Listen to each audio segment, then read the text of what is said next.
Hello.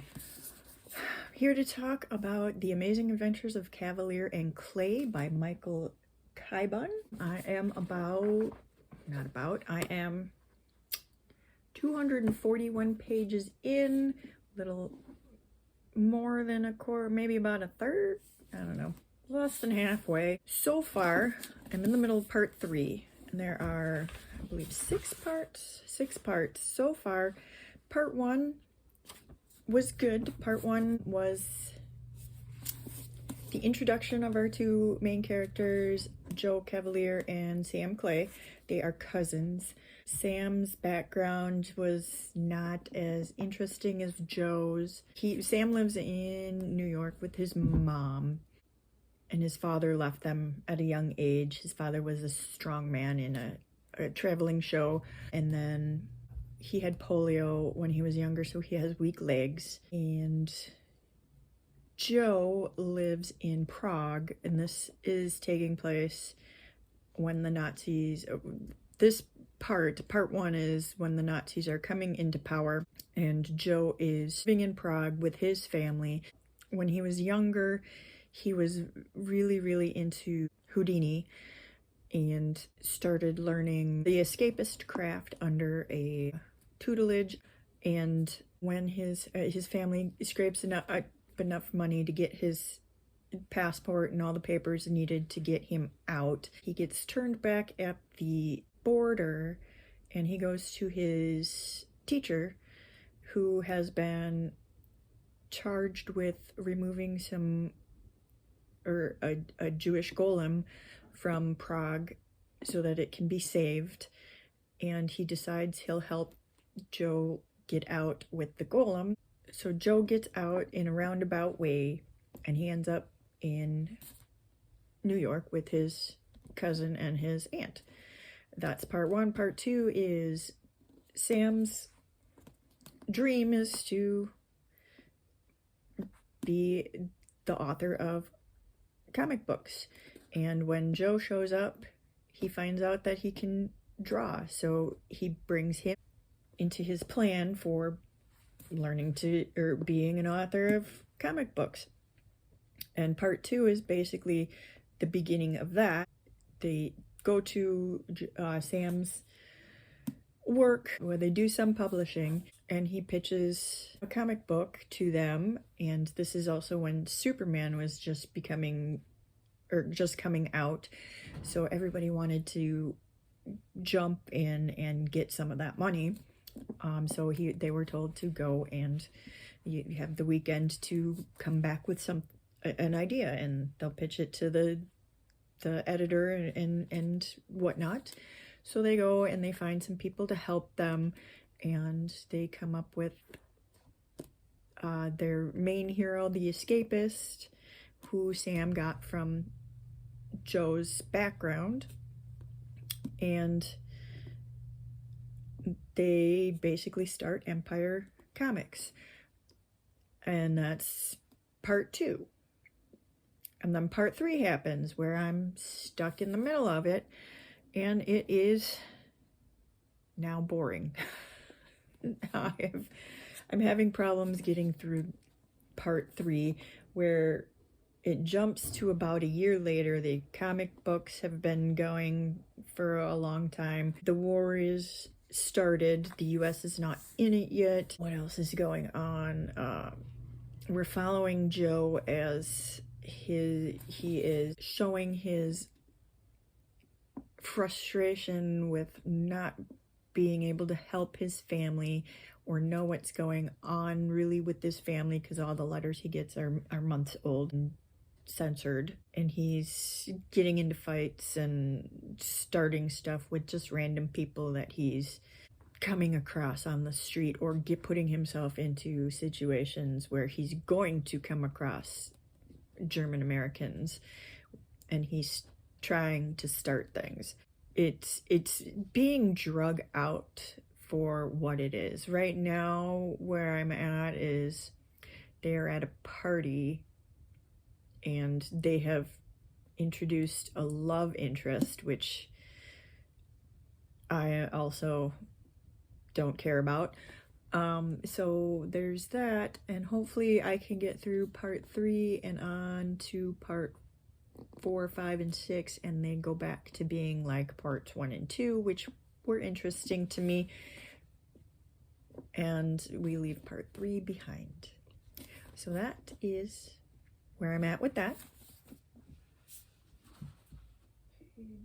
Chapter 13, page 72. Alright, here we go. And I have also started The Fox Wife by Yangzi Chu. Hopefully I said that correctly. I am on page 73, chapter 13, so really just started it. But so far we have met our main character, Snow, who is a fox, and she is heading to the city to find a photographer who killed her daughter. We also have been introduced to a private investigator who was called in to look into the finding of a body frozen in the alley. It happened a couple of months ago, and it was hushed up because they thought that this person was from the pleasure district, but they want to figure out who it was because she was found leaning up against the door of a business, and the owner of that business wants to find out who it was so that they can put her ghost to rest. So far, Bao has found a woman from the pleasure district that has disappeared on the same night that the body was found, and so he is looking into that.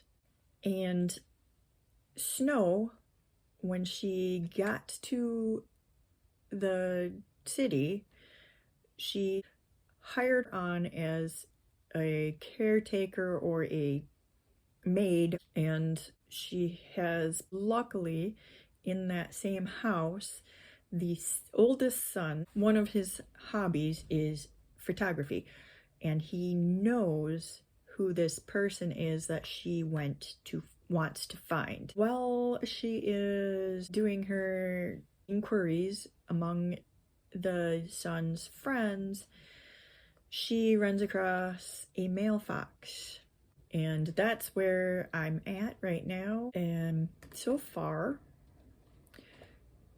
it's interesting getting all the Chinese folklore about foxes. I never knew any of this before. The writing it's good, but it feels a little stilted. Not that far into it, but so far I'm intrigued. Let's just say that. The writing style takes a little to get used to because it's like a little choppy, but it's not that bad. So I might get used to it, I might not. We'll find out. I'm not even 100 pages in, so I'll let you know on my next update.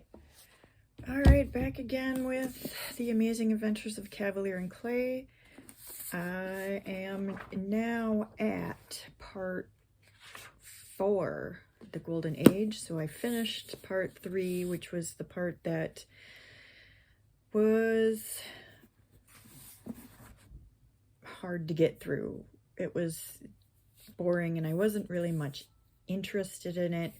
The very end of it was the beginnings of their new superhero.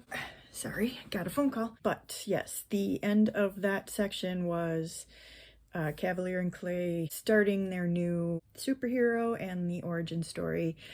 And that was interesting, but it was one chapter, and so hopefully it gets better. This one's starting to get tough to get through, so we'll see. It's been 2 days, 3 days, I think, since I gave the last update. I was just in the first few pages. Now I'm about halfway through 188, and we have followed both Snow and Bao back and forth, and their stories are starting to interweave. Snow is still the maid to the grandmother of the family, and they are now traveling to Japan, where she found out that the photographer that she's looking for has went to, and Bao has found that in his investigation of the body found in the alley, that the same photographer is connected with the lady that was found. So the story's starting to interweave. It's still interesting. The beginning of it, I felt, was a little choppy, but that has gone away. Maybe I just got used to the writing style, but it's not bothering me anymore if it's still there, or maybe it was just in my head. Who knows? But I am enjoying this, and I will be back in a few more days or when I finish and let you know how it goes. So, so it's later on in the day after my last update, and I am choosing to DNF The Amazing Adventures of Kavalier and Clay. I got to page 316, and part of the way through chapter 3 of the 4th section, and it's not getting any better. So I need to realize that when I'm not interested in a book, I don't need to finish the book. So even though it pains me to say it, I am DNFing this, and I will be moving on to a different book. I finished The Foxwife this morning by Yingzi Chu, and I enjoyed it. Going from I forgot to turn that off.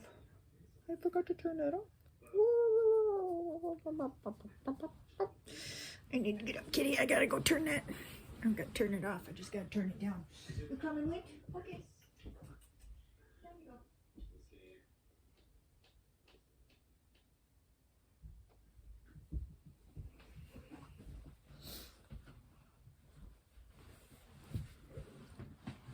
Okay, so we'll try that again. So I finished The Foxwife this morning by Yangzi Chu, and I really enjoyed it. I went from DNFing a historical fiction yesterday, I believe, to really enjoying another one, but this is also folktale and fantasy, and not just plain historical fiction. Are you coming up, kitty? There she is. There she is. So The Foxwife has themes of grief, vengeance, motherhood, regret, second chances. The author gives us a story about foxes and the Chinese folklore of foxes in a story that she also wove in a detective story, and got the two stories to intertwine nicely. And it's a little open-ended at the end. It doesn't tie up in a neat little bow, so if that's not your thing, be warned. It's slow-paced, so you need to know about that also. And it mostly follows Snow. It's more of her story. Bao, the private detective, the other perspective that we watch, he's a main, but he is secondary to Snow, who is the main fox that we follow. So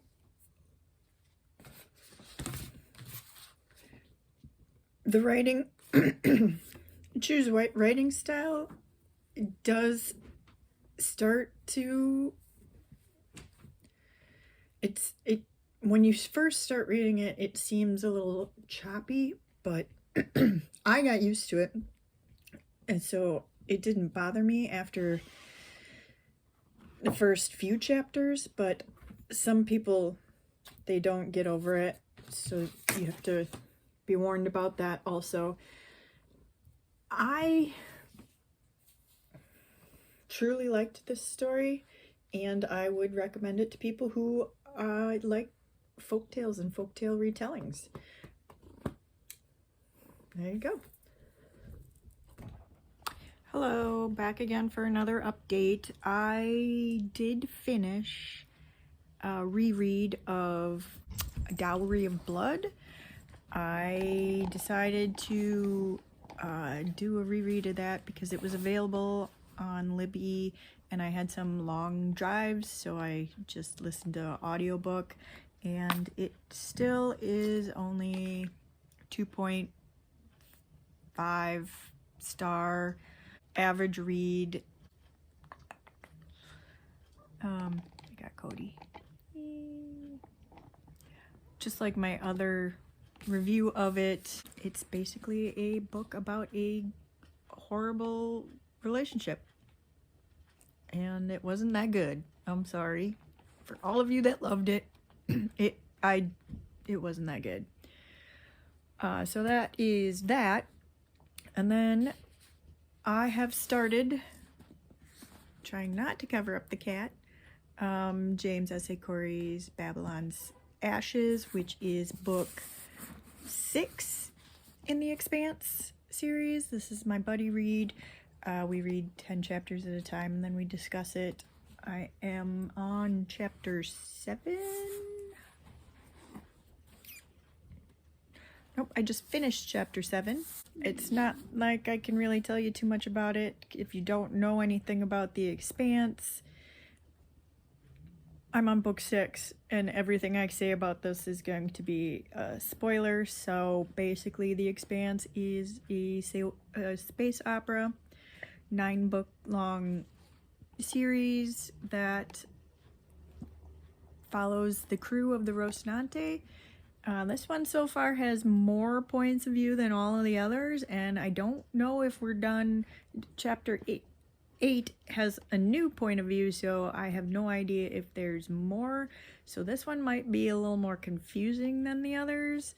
I'll find out, but basically, yeah, we follow the crew of the Rocinante through viewpoints of people around them, and sometimes them. They're sent on some sort of mission, and they have to do something about, and there's a alien.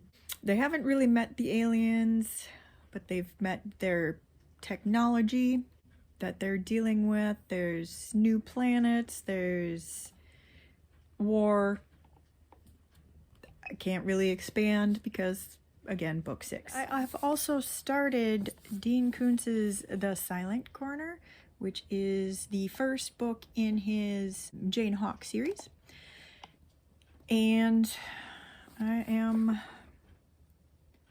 page 163, part 2, chapter 25, which isn't really that far, but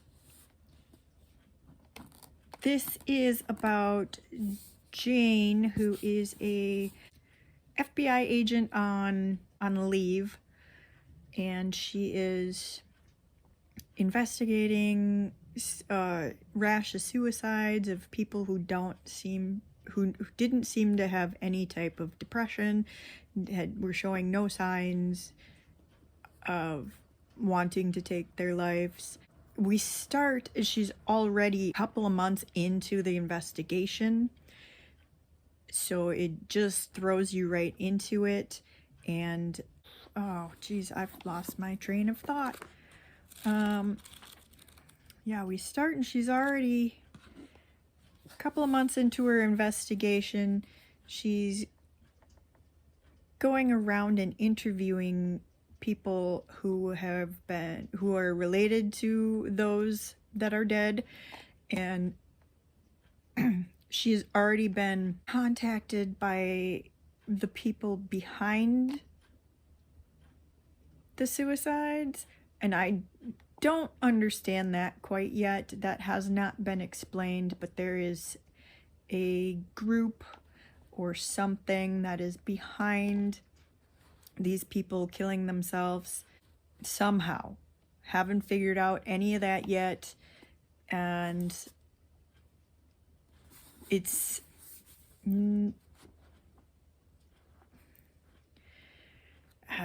it's not that good.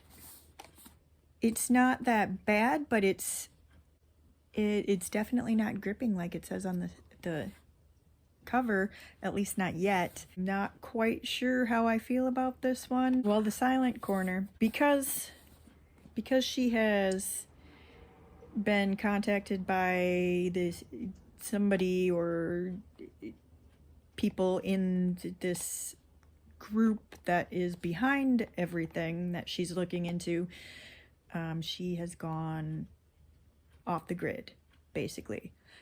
And so she just used burner phones. She's paying cash for everything. She sold her house. She dropped her child off with some friends, and he's now staying with them until she can figure out what happened to her husband and the other people.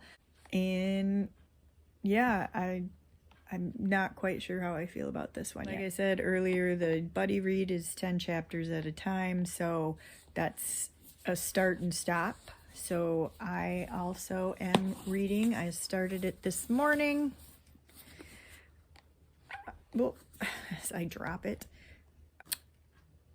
Dungeon Crawler Carl. I only read the prologue, so basically Carl has gone outside at 2 in the morning when he opened the window to have a cigarette, and his ex-girlfriend's cat jumped out the window because he was watching her till she could get back. She was on vacation, get back and pick up her cat. Cat jumped out the window, was in the tree, screaming its little head off because it's a cat in a tree, didn't go down, didn't want to jump back into the window, so he was just out there screaming his head off. He was afraid it was gonna wake up his neighbors, so he went outside to get the cat. And at that point, all the buildings, all the cover cars, anything that people could go inside were smushed. They went down into the ground, and anybody inside was killed. And at that point, a voice came came to him and told him in his head that the planet has been taken over by an alien race, and you have the option of going into the dungeons to try to get back what was yours before they came. And since he is outside in his boxer shorts and a coat because he was just running out to get the cat, he is freezing because it's also one of the coldest days in Seattle where he was living. And when the dungeon doors open, he goes to one so that he doesn't freeze to death.